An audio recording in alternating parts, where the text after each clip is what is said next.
Hey guys, what's going on? This is the story about how I had purchased the X-34 Landspeeder, the actual full-size Landspeeder, from Star Wars, and it led to a federal investigation on the seller's part, not mine. Fun story.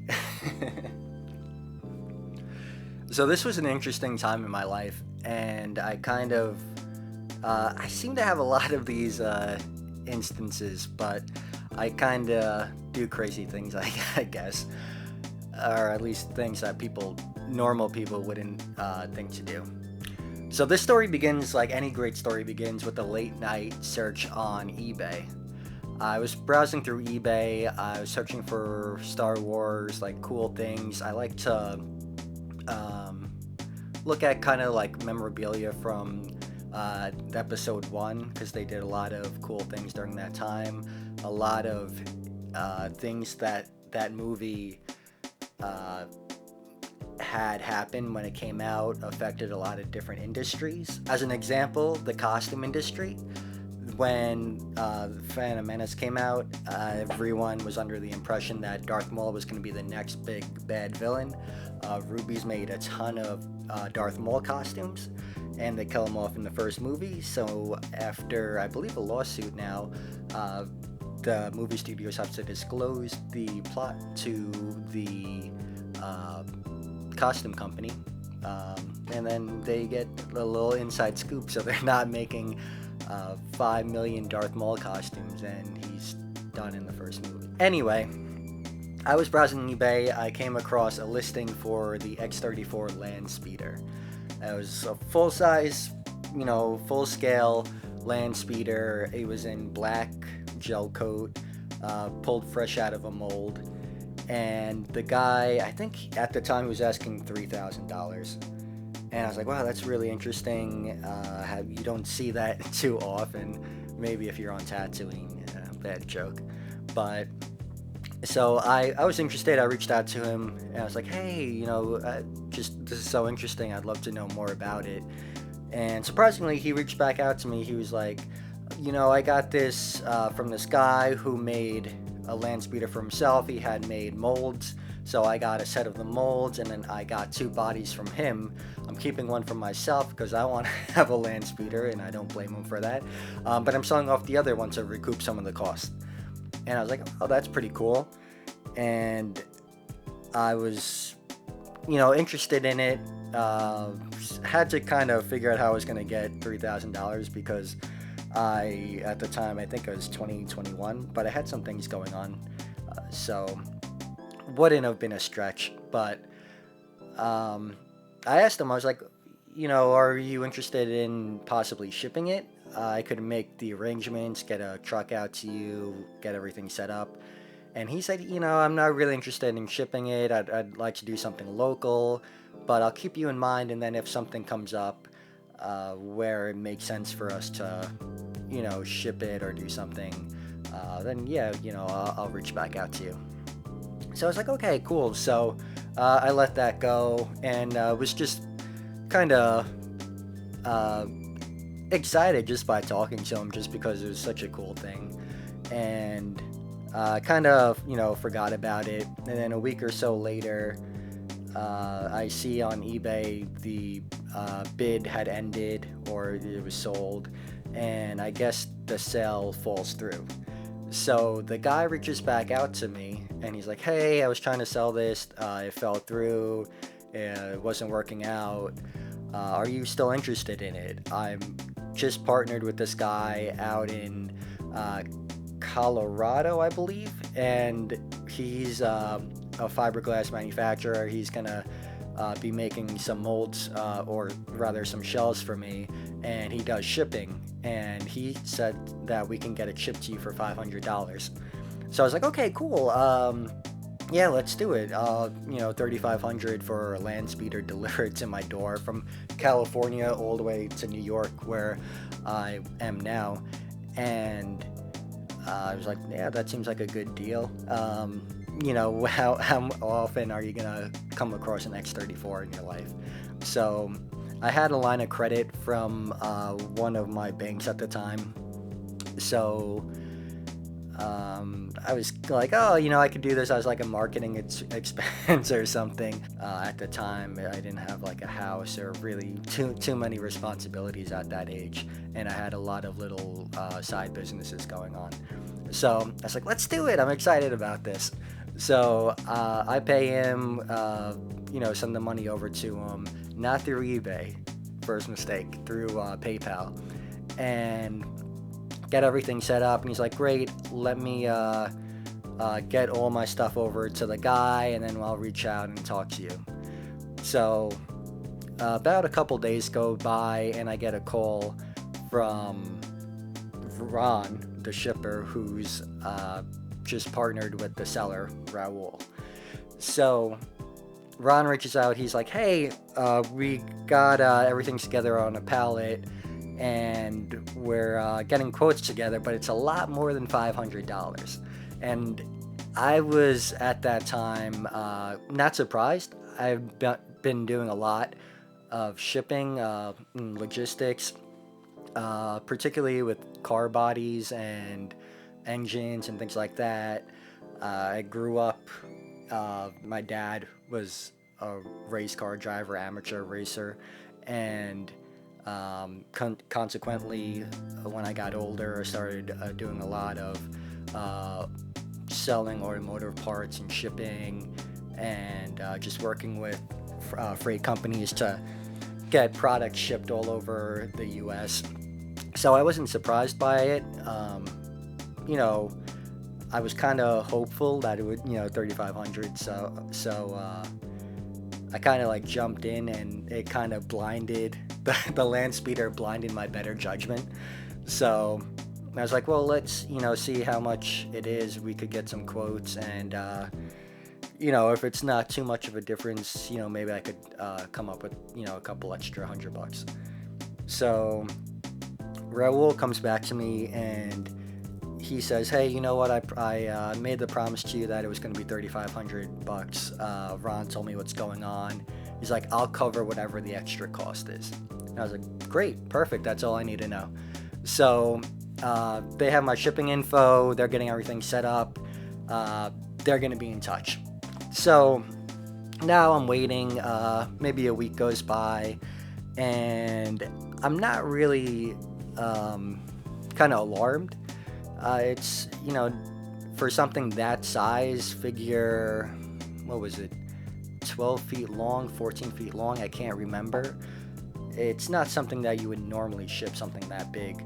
And they had to pack everything together, the engine pods, they were all separate. So they were going to pack all this stuff into the pallet, and then, a truck would come a couple days later after it's ready and pick it up. So wasn't too alarmed. Raul was reaching out to me, keeping in touch, and everything seemed to be moving along. So I think we get to like the 2-week mark. I reach out, hey man, what's going on? Just want to see when it's scheduled to be picked up, if you have tracking number yet or anything like that. He kind of gives me this spiel, runs through whatever excuse he had or whatever was going on, and he's like, oh, just talk with Ron, he's getting it all set up. So I reached out to Ron, text him, I was like, hey, just wanted to follow up, see if everything was going well. Crickets. So waiting, don't hear anything. So I finally call Ron, and I'm like, hey Ron, what's going on? It's been a little bit. Did you guys get everything sorted out? And he comes back and he's like, sorted out. Raul came and took your speeder, and he said that you were working with him to have it shipped out. No, that's not what I was told. And I didn't give him any reason to think that that's what we were doing, so let me get in touch with him and see what's going on. So I reach out to Raul, and he says, oh yeah, I had to pull it out of there. He was really stalling shipping it out for you, and it just wasn't right. and I just felt like it would be better if me and you just did it. And I was like, well, okay, when can we get it shipped out? And he's like, oh, I have a couple things going on. Let me, take a week or two to get everything sorted out on my end. It's like, okay, fine. So he's going from Colorado, or I think Colorado, back to California where he is. I was like, okay. So in the meantime, Ron reaches back out to me and asks me, what's going on. I was like, yeah, I don't know. He said, he was just going to take care of the shipping. And Ron was like, well, he didn't take your pallet that I made. I laid out the money to make the pallet and all the materials to put all that stuff together. He just kind of left all that stuff here and took the speeder and all the parts for it. So I was like, yeah, that doesn't sound good. There's this Star Wars celebration at Disney, and from what I heard, that he's gonna be there with the speeders. And I was like, oh, well, that's funny. He didn't tell me that. So I reached back out to him, Raul, and I was like, hey, man, what's going on? Ron said that, you left the pallet and all the stuff that he had put together to ship it out. And he goes on this whole, rant about how Ron was supposed to be making C-3PO, life-size replicas for him, and he was doing such a shoddy job. He had to pull all his parts and everything out of there because his work just wasn't up to par. He didn't feel comfortable doing business with him. This whole big long nonsense story. And I'm like, okay, and what about I heard there's like the Star Wars celebration at Disney, and you're bringing a Landspeeder. And he's like, yeah, Disney actually, he had some connection with them, and he was bringing the Landspeeder there. And he's like, oh, I thought it'd be really cool for you to have your Landspeeder there, and then you could say like, oh, this is the Landspeeder from the Disney celebration. And I was like, okay, that's fine. You have your own speeder. I don't know if they need two, but it'd be cool if you would run it by me, because I paid for it. You have the money. It was ready to ship out, and then you took it. So that's just let me know and let's get this set up. So he's like, absolutely. After this weekend, after a celebration, it'll be, ready to go. So Disney celebration passes, reach out to him, mid of the week, give him some time to, recoup from the weekend. And I say, hey, what's going on? Is this ready to ship out? He says, absolutely, any day I'm available, set it up and we can get it shipped out. And I was like, okay, great. I know plenty of shippers. I can have something set up right away. So I reach out to a company, tell them what I'm doing, the scope of it. The guy gets a kick out of it because he's like, a Landspeeder. And I was like, yeah, a Landspeeder. So we get everything set up. Reach out to Raul. It's like, hey, man, the guy wants to come this date. Is that good? Yes, absolutely. Let's do it. So get everything set up, bill of lading drafted, and everything's ready to go. Day of the pickup, guess who's not there? Raul. No Raul, no Landspeeder, nothing. No response, don't know what to do, can't obviously cancel the shipment, and he kind of goes dark for a couple of days. So I reach out to Ron. I'm like, hey, Ron, have you heard anything from Raul? I had a truck set up to pick everything up, and he's just kind of ghosted me. And he goes off on this whole big thing about Raul, how he laid out a bunch of money to do work for Raul. Then he comes and pulls out all his stuff, takes everything, ghost Ron. And what Raul had me do was send the money to Ron's PayPal. So now, if I file a claim, Ron's on the hook for the money that Raul got, because Ron withdrew it, gave it to Raul. So now, Raul is seemingly, clean hands off with 2 Landspeeders and $3,500.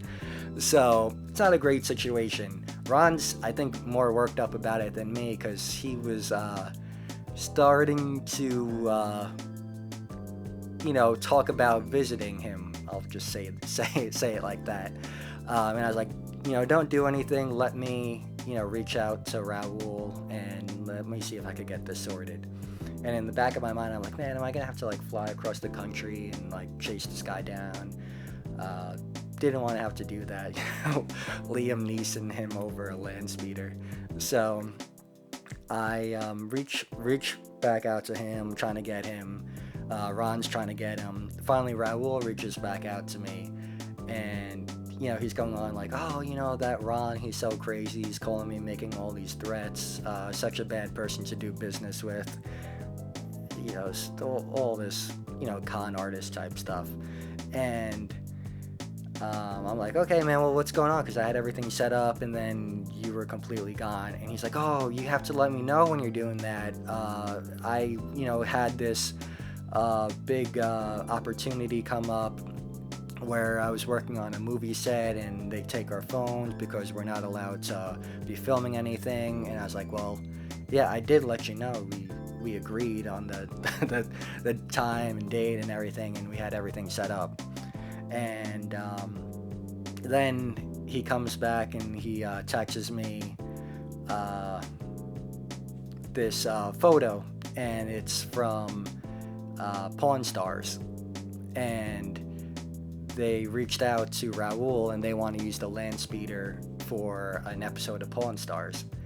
And he's like, oh, I got reached out by Pawn Stars. Wouldn't this be great for you? And I was like, no, it would be great for me if I had the Landspeeder here. Because now we're going on 2 months into it, maybe coming up to 3 months with all, the back and forth BS. So I was like, that would be great if I just have it here. I don't care about Pawn Stars, that fake show. Let's just get what I paid for. And he's like, oh, okay, well, yeah, we'll get something set up. And in between that, I noticed that the message that came through from Pawn Stars was on eBay. So I go back on eBay and I'm looking through as a Landspeeder listed again up for sale. And this time it has all my shipping information that I had given him, as far as the weight class and everything that you would need to prepare a freight shipment. So I reached out to him. I was like, hey man, either you're selling your Landspeeder or you made another one, because I know you're not trying to sell my Landspeeder. And I asked him what's going on. And I think it was at that point you just don't hear from him. And I was like, okay, well, what do I do? File a police report? What do you do? What do you do over something like this? But that's exactly what I did. So I got in touch with the police, filed a criminal report against him. At that point, I had a bunch of information on him, name, address, all that stuff. And I'm talking to the officer who's taking everything down, and he's like, well, part of the problem is that this is a federal offense. So you were in New York, you paid him in California, he brought your product to Colorado, took it from the guy, your shipper in Colorado, so it's crossed state lines multiple times. So this isn't just, your local jurisdiction now. This is something that the FBI would get involved in. So I was like, great, that's not something that I want to hear. So Reach, he pretty much tells me, he's like, look, reach out to your bank, credit card, whoever you got it from, and see if you can file a claim with them. and see if they'll do anything for you, because this is going to be a big investigation. So I do that. I contact my bank. At first, I tried to go through PayPal, and they said nope, because it was friends and family.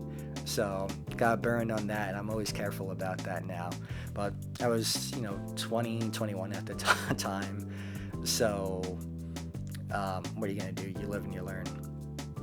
But anyway, I end up going to my bank, explain the whole thing, and they do their own investigation, and they end up covering me for the $3,500. I think there's like a couple fees that I wasn't able to recoup from doing the transfers and everything, but the bulk of the money I got reimbursed for, which was good. So although it was a painful lesson to learn, at least the damage was minimized. Other than that, though, the story doesn't end there. It keeps going. So now, get the money back there. Whatever happens with him, at this point, I'm out of it. Him and Ron, or having their, battle or whatever. That's between them. I was made whole, and I'm just walking away from it. It's just a headache that I don't want. I get reached out to maybe 2 years later now. I'm actually away on vacation with my wife and her friends. He was proposing to the wife. We were doing this whole big thing, and we're at the hotel, and I'm going up in the elevator. I walk into the elevator. I hear my phone go off, so I pull it out and I look, and it's a text from Raul. 2 years after ghosting me. And he texts me, and he's like, man, can you believe that guy Ron? He's like, so crazy. And he's like, let me know if you're still interested in the Landspeeder. What do you even say to something like that? I didn't respond to him. I wasn't going to get back into it. That's, you fool me once, shame on you. Fool me twice, shame on me. So I wasn't going down that road again. But that's, the story in a nutshell. There's, a little more craziness, but that's the bulk of it. Tried to condense the story as much as possible. So I hope one day I'll get to own a Landspeeder. I've drafted up plans to make one, and it's not too difficult to really make. I have 3D files for the engine pods, and I've accumulated a fair amount of research over the past 8 years or so since everything had happened. But one day, hopefully soon, I'll get to make one, and I'll get to cruise around in it. But until then, I'll be dreaming about it each night. But anyway, that's the story. That's all I got, and hopefully it was entertaining for you guys at my expense. But thanks, guys. See you later.